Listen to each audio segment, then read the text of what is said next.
Derechos humanos o salvajismo, vida o genocidio, esa es la disyuntiva que se juega en Gaza.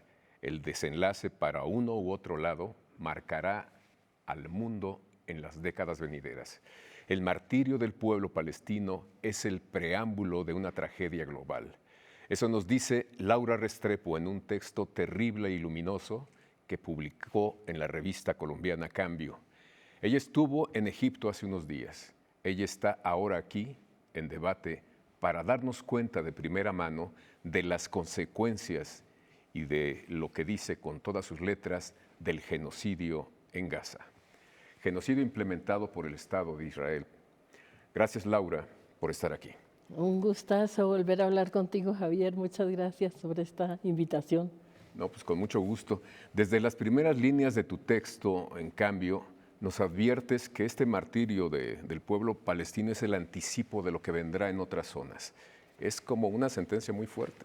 Yo creo que sí, Javier. Antes de esto estuve hace unos años en Yemen también, de un libro que tú conoces, digamos, es ficción, pero lo hice a partir de esos viajes por Yemen y por Etiopía. Eso ya era un genocidio, mucho menos conocido y mucho menos difundido que el de Gaza, pero eso ya era un genocidio. Y nos da una idea, ese horror que está pasando en Gaza, esa necesidad de un pueblo de erradicar a otro, de sacarlo para quedarse con su tierra, con su espacio, con sus bienes, con su riqueza. Eso nos va a pasar a muchos cuando el agua empiece a faltar en el planeta y empieza a faltar los alimentos y se vengan las sequías y las plagas. Va a haber una gente que tenga poder militar y tenga respaldo en las potencias y que nos va a querer sacar a los demás habitantes del planeta. Entonces, el apoyo hoy en día a Gaza, la denuncia de lo que es la tragedia de su gente infligida por el Estado de Israel con el apoyo de Estados Unidos y de la mayoría de los gobiernos europeos también. Eso no es solamente una obligación por el respeto y el apoyo y la compasión por el otro, es por nosotros mismos también. Lo que están haciendo es un experimento. Eso de impedir que entren los derechos humanos, de trancar la ayuda humanitaria, eso es lo que va a pasar porque la solución única, como no van a cambiar el sistema económico, está visto que no lo cambian, este devastador capitalismo que arrasa con todo, entonces la solución va a ser el que no sobre, el que sobre, que no estorbe. Ajá. Los desechables. Los que son diferentes al modo de vida que debe ser y es el mío. Así es, y eso va acompañado desde luego de la discriminación racial, de la discriminación sexual, cultural, todo el que sea diferente, todo el que no venga del norte. Claro. Y vamos a estar sujetos a esto, además mejor dicho, ya empezó. Ya empezó. Ya empezó. Hay una parte en donde hablas de que es el fin del mundo, el principio del fin del mundo. Pues por lo menos del mundo conocido, sí. Yo espero que sobrevivan los más conscientes y las más conscientes y los que crean en los derechos humanos y que sigan creyendo en el amor y en la solidaridad. Espero pequeños grupos de sobrevivencia. Pero mira, yo te digo una cosa, ahora se viene el juicio ante el Tribunal de Naciones Unidas de la Alta Corte que ha presentado Sudáfrica en contra de Israel por el genocidio de Gaza. Está divinamente montado, corto, 80 páginas. A quienes nos están escuchando, les recomiendo de todo corazón que lo lean. Más claro, no canta un gallo. Además, sustentado el genocidio con las propias declaraciones de Netanyahu y de los dirigentes que lo están acometiendo, que hablan con toda claridad de limpieza étnica. No quieren que exista el pueblo palestino, no quieren que Gaza sea un lugar donde se pueda vivir. Por eso esa destrucción masiva con bombas.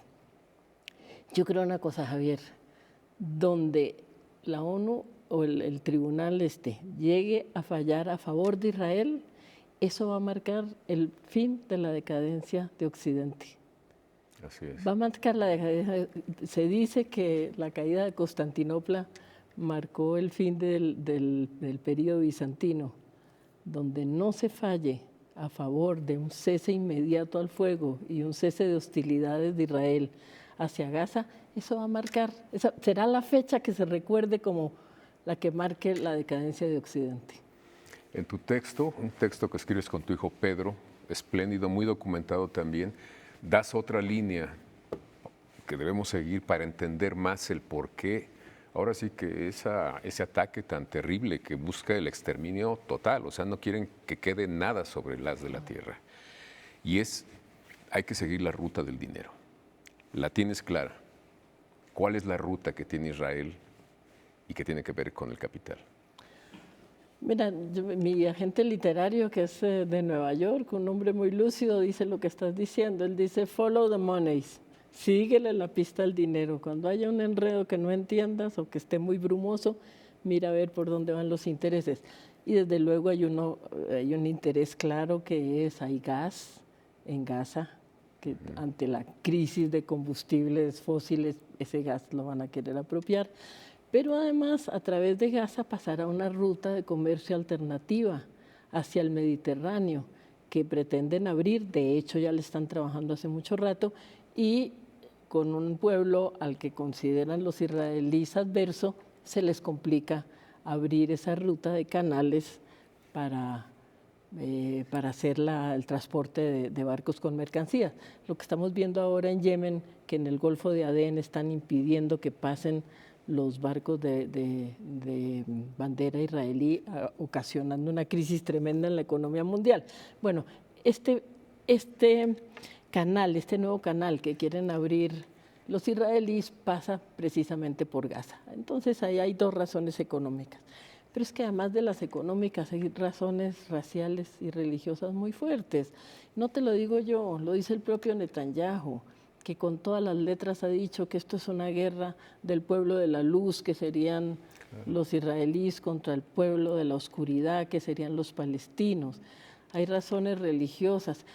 Mira, muchos de mis mejores amigos, de la gente más querida y amigas, son de Israel, son judíos, pero no siguen estas líneas semitas de odio al palestino y de necesidad de limpieza de razas para que Israel sea solamente de los judíos.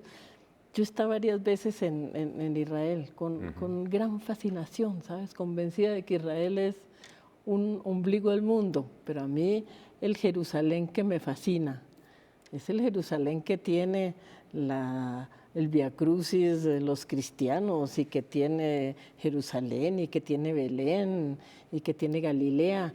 Y me fascina el Jerusalén que tiene la mezquita de Aqsa y toda la tradición palestina y musulmana ahí también, porque además son cientos de miles los palestinos que viven dentro de la propia Jerusalén.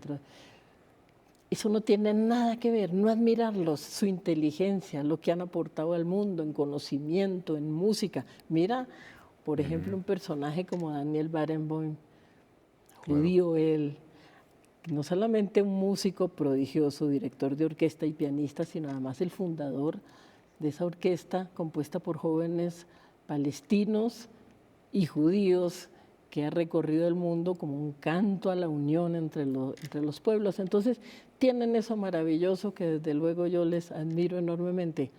Lo que yo no tolero es el sionismo, porque el sionismo está basado en una política colonial de invasión de otro pueblo para despojarlo de sus tierras, de sus hogares, y como estamos viendo ahora, despojándolo masivamente de la vida también, negándole el derecho a vivir, matando niños como si eso fuera. Mira, hace poco escuchábamos a Barack Obama diciendo, es que no deben matar niños.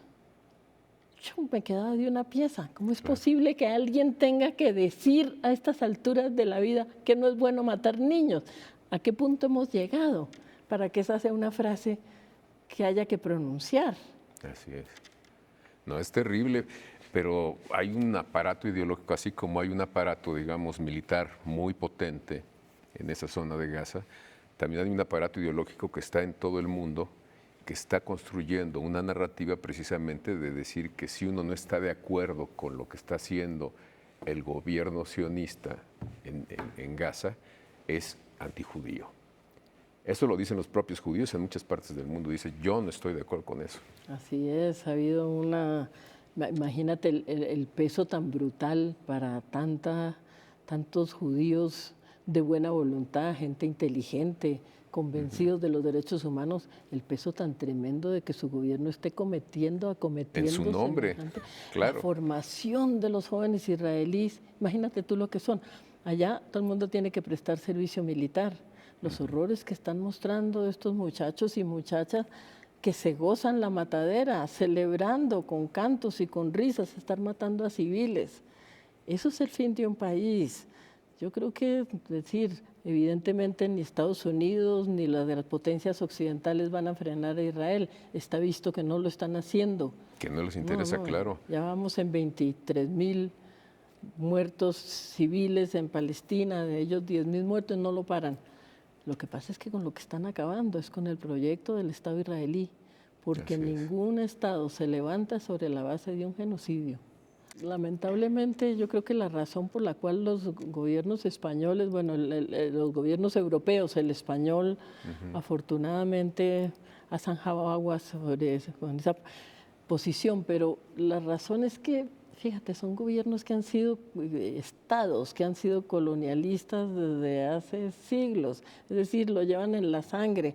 Entonces, un genocidio más con el fin de apropiarse de una tierra y de desplazar a una gente, de alguna manera les viene en la sangre y revive ahora con este del apoyo a Israel. Otro proyecto colonialista de invasión, de arrasamiento, de genocidio, otro más como los que vivimos nosotros en América cuando la población nativa nuestra prácticamente la eliminaron, grandes culturas. Ahora que volví al Museo de Antropología, que hacía un par de años que no lo visitaba, te vas de para atrás de lo que éramos nosotros. Claro. Bueno, todavía nos queda ahí el aliento de esa grandeza, eso lo eliminaron. Entonces, eso revive ahora, desgraciadamente, es ese espíritu colonialista, imperial.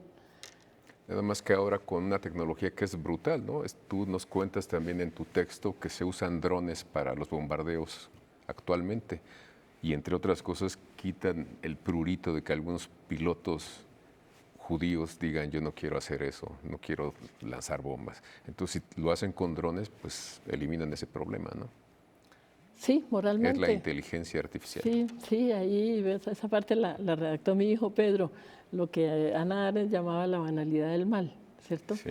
El subordinado no tiene la culpa, el dron no tiene la culpa, entonces te lavas las manos, ¿cierto? Eso lo hizo la máquina. Así es. Claro, tremendo también, digamos, para ellos. Fíjate, los Estados Unidos que se precian de tener un ejército tan poderoso, tan absolutamente rico, con todos los millones del Arlequín por detrás, y al mismo tiempo están disparando desde el aire. Es decir, ya no tienen ejército de tierra para meterlo allá, ya no tienen, ahí fracasan. Y aún con esos bombardeos indiscriminados han fracasado en todas las empresas guerreras en las que se han metido.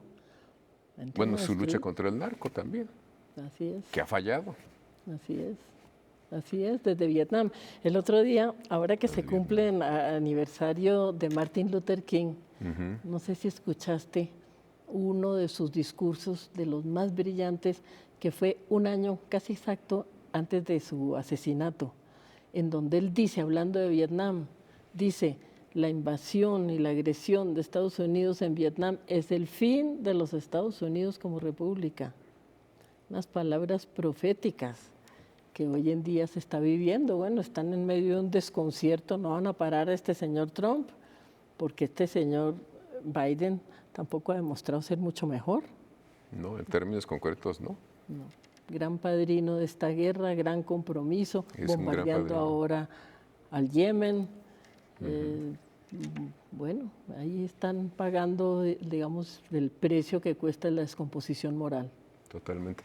¿Qué se puede hacer, Laura, tú desde este mirador que tienes, que te da tu ejercicio literario, tu capacidad de ver no solamente los hechos, sino las consecuencias a mediano y largo plazo y los orígenes también de las cosas? Mira, yo creo que ha sido tan brutal esto que está sucediendo en Gaza, que se han despertado conciencias por todos lados. Yo no sé cuántos millones han salido a la calle en las grandes ciudades del mundo, Así pero es. han sido muchísimos. Eso es un hecho sin antecedentes en el mundo. Está la conciencia de verdad al rojo, de gente que no quiere saber más de lo que está pasando y revueltas feroces contra sus propios gobiernos en el caso de que los gobiernos apoyen. También posiciones valientes por parte de América Latina, de los propios gobiernos de América Latina. Yo siento, tú me dirás si no, eh, que hay un surgimiento muy interesante de una alianza de lo que se llama el Sur, el Gran Sur, de la cual se hacen parte nuestros pueblos. Yo no te digo que de los chinos y de los rusos vaya a venir ningún tipo de salvación, seguramente serán implacables ellos también, pero por lo menos hoy en día permiten que se abra el juego. Ya no estamos incondicionalmente en manos de los Estados Unidos. Ya hay una alianza, hay tipos de comercio alternativos, hay posturas sobre la guerra que han sido distintas. Yo tengo la esperanza. Mira, para mí ha sido un placer, por ejemplo, ver que están publicando mis libros en árabe. Por ejemplo, los publicaron en Siria. No sabe uno cómo publican libros de un latinoamericano en medio de semejante guerra, y allá los publicaron. Los publicaron en Etiopía, en Marruecos. He estado recorriendo esas partes del mundo, en Turquía, porque surge un interés enorme de América Latina. ¿A qué se debe ese interés? Como decir, estábamos acostumbrados a que la maravilla era el primer mundo, la maravilla era Estados Unidos y Europa, y nosotros un poco los rezagados, el tercer mundo.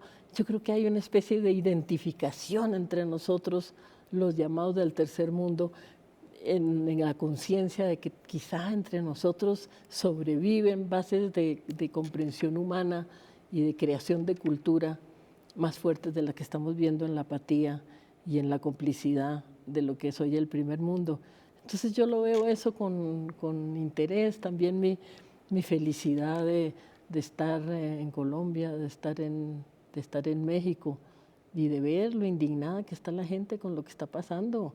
Sí, he visto mujeres llorando por los niños de Palestina, de Gaza, como si fueran sus propios hijos. Y es que son Sí. nuestros hijos. Y el Yo día de he visto en las mañana, manifestaciones, en efecto, la gente está conmovida, está enojada, quiere que las cosas no sigan como están siendo llevadas. y pese al precio, porque tú mismo me lo decías hace un rato, al precio que tiene pronunciarse en contra del genocidio de Gaza por el temor a que te acusen de antisemita. Así Y es. lo volvemos a decir, no tiene nada que ver, el antisemitismo no tiene nada que ver con lo que estamos, con el sionismo que estamos denunciando. Así es. Dices que ves que hay cosas esperanzadoras en el sur, en América, pero también hay datos preocupantes. La vuelta de viejas fórmulas, como en el caso de Argentina con Milei, que es un personaje que viene como de una revancha y se aceptó y ganó, digamos, democráticamente, diciendo que daba talleres de sexo tántrico, que se conectaba con su perro a través de un medium para recibir lecciones de economía, y votaron por él. Está loco como una cabra. Eso de Argentina es tremendo. Yo creo que, fíjate, los argentinos siempre fueron muy apasionadamente peronistas. Y la caída del peronismo finalmente, después de décadas, porque desde Perón, Evita, y de ahí en adelante el peronismo los argentinos fueron fieles al peronismo. Yo creo que la caída, la decepción ante la corruptela que encontraron en las filas del peronismo da lugar a esta locura. Y la otra cosa, ese término en inglés que no sé cómo lo traducirías, lo que dicen el lawfare, no warfare, no acción de guerra, sino acción de ley. Es golpeteo suave o algo así, ¿no? Sí, como golpe suave. Contar con autoridades reaccionarias y contra los gobiernos progresistas para empezar a levantarles acusaciones de todo tipo, someterles a juicios, desprestigiarlos ante la opinión pública, que porque el hijo hizo, que porque hace 3 años se quedó dormido, que lo que sea. Es crear un ambiente. Crear un ambiente y hostigar por el lado de las leyes. Eso les funcionó con Lula. la metieron a la cárcel. Con Dilma, la metieron a la cárcel. Con Castillo en el Perú, lo destituyeron. Con Correa. ¿Cuánto? Ahora intentaron otra vez en Nicaragua bloquear el ascenso del nuevo presidente. A Petro Bolivia, lo claro. tienen hasta el gorro con acusaciones de todo tipo. Tienen que vivirse defendiendo en Colombia con la complicidad de la Fiscalía y de la Procuraduría. Entonces, sí, es difícil para los gobiernos progresistas, pero al mismo tiempo tú no ves que América Latina se está parando. No, sí veo muchas zonas, en México mismo, eso, digamos, hay una constancia, digamos, o una constante de estar diciendo que las cosas fallan, que hay actos de corrupción, pero hay un gran número de personas que están viendo resultados muy concretos en sus comunidades, en su vida cotidiana, que no, ahora sí que no se compran ese discurso. Pero me sorprende la insistencia, y me sorprende y no, porque finalmente lo que están defendiendo son intereses muy concretos que tienen que ver con ese desarrollo depredador de todas las áreas, de los recursos naturales como el agua, de las contaminaciones que tienen también al por mayor, y es su forma de hacer negocios. Podrían tener otras, pero no quieren implementarlas, no les interesa. No lo van a hacer, no lo van a hacer. Era Slavoj Žižek el que decía que entre cambiar y el Armagedón, el capitalismo prefiere el Armagedón. Sí, hasta que ya deje de funcionar, pensaremos en un cambio, claro. Claro, y además con la amenaza también de lo que llaman el ecofascismo o el capitalismo verde, que es el gran negocio que ya montado, claro, se convirtió en eso. Que ya se está convirtiendo. Mira que en Europa hemos estado viendo ahora mucha propaganda sobre el Amazonas. Por fin reconocen que el Amazonas, tú sabes que Colombia, mi país, el 40% del territorio es amazónico, pero también pues nuestros vecinos. Entonces, por fin en Europa reconocen que el Amazonas es el pulmón y la salvación y tal, pero los buenos son los indígenas amazónicos, en lo cual tienen absoluta razón, en contra de sus gobiernos y del resto de la población. Léase, los pueblos amazónicos con el apoyo de Estados Unidos, claro, de nosotros los buenos, claro, y en contra de sus propios países, o sea, expropiación de cualquier bien natural, de recurso natural que tengamos. Eso se viene y vamos a tener que montar una defensa muy poderosa de eso, y si no, nos lo van a quitar también. Imagínate, cuando el problema del agua, que ya estamos viviendo tan agudamente, se ha generalizado. Van a echar mano de lo que sea. Y van a decir que la solución son los privados. Aquí hemos tenido algunos gobiernos en algunos estados de México en donde han planteado que la solución es privatizar, porque ellos sí saben hacer las cosas de manera eficiente o eficaz, y son un desastre. O sea, Puebla es el caso, están revirtiendo muchas cosas, pero se soltó esa zona que tiene que ver con el abasto de agua y es terrible. Sí, es que fíjate los ciclos. Primero la expropiación, entonces expropiarnos. Después la privatización, entonces despojar a los estados de toda su fuerza y de toda su capacidad de acción. Y nuevamente una combinación de las dos cosas. Pero mira, yo te quería decir sobre lo que mencionabas de qué ve uno bueno. La cultura latinoamericana poderosa, en contra de la apatía, con un vigor enorme. Justamente ahí en el Museo de Antropología hace unos días, en una exposición que tiene en lateral que se llama El Sexto Aceleramiento. Es sobre eso, sobre la inminencia del fin del mundo como mínimo tal como lo conocemos y la crisis de Occidente y de sus valores. Y la cantidad de artistas, hombres y mujeres jóvenes, maravillosos, que tienen un poder enorme para representar esa situación que se vive.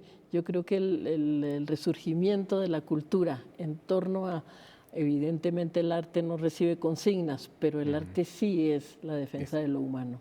Totalmente. En los términos que tú quieras, pero la defensa de la dignidad humana y de los derechos del ser humano y de su grandeza.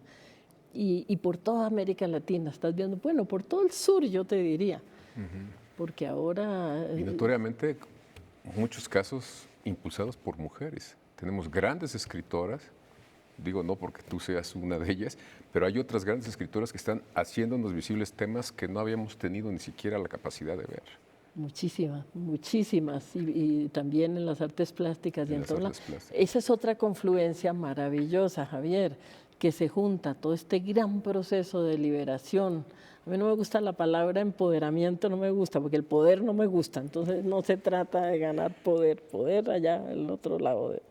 Pero este gran proceso de toma de conciencia de la fuerza de las mujeres, de su responsabilidad frente a los demás.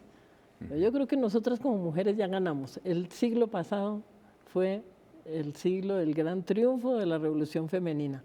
Yo creo que ahora tenemos que asumirnos como ganadoras de ese triunfo universal y asumirnos como también responsables de lo que está pasando.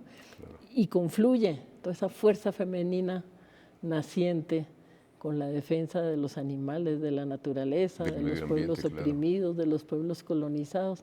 Entonces, sí estamos viviendo un momento muy bonito. Fíjate que yo pienso que era peor hace 10 años, cuando todas estas tragedias ya estaban en marcha y no había la conciencia, ni la cantidad de gente en la calle, ni la cantidad de gente de verdad absolutamente consciente de que eso no puede, de que ese camino no nos lleva sino a la destrucción. Es cierto. Pues muchísimas gracias por compartirnos estas reflexiones a partir de un fenómeno muy complejo, terrible que se está viviendo en Gaza, para tratar de evitar que ese sea en efecto el principio del fin. Muchísimas gracias a ti, Javier. Un placer, gracias, como siempre. Y yo los espero aquí la próxima semana en Debate 22.